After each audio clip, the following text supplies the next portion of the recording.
Mga kahuan, panoorin ang video na ito upang alamin ang pinaka-latest na balita tungkol sa lagay ng panahon at bagyo. Update today.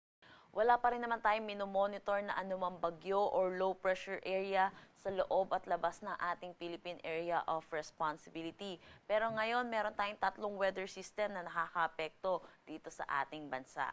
Una na dito ang Northeast Monsoon or ang hanging amihan na patuloy na umiiral dito sa May Luzon.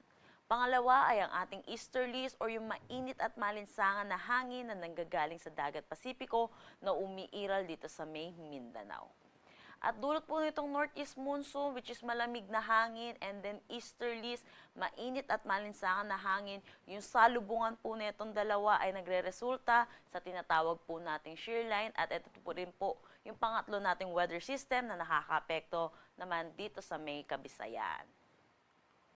Meron po tayong nilabas na weather advisory, inaasahan po natin a moderate to heavy rains or 50 to 100 millimeters of rain dulot ng shear line dito po sa may Sorsogon, Northern Samar, Eastern Samar, Samar, Biliran, Masbate, Leyte at Southern Leyte. Kaya pinag-iingat po natin ang mga kababayan po natin para sa posibilidad po ng flash flood at mga pagguho ng lupa.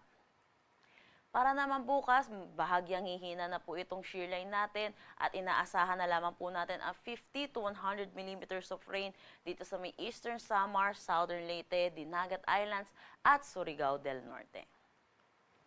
Para naman sa ating heat index, kung mapapansin po natin, wala po tayong danger na naitala kahapon. Dulot po ito ng mga weather system na nakakaapekto dito sa ating bansa at nagdadala rin po ng mga pag-ulan. Dito sa Metro Manila, nakapagtala po tayo ng 31 to 32 degrees Celsius na heat index at ang pinakamataas po natin ay 41 degrees Celsius dito po sa Cotabato City, Maguindanao.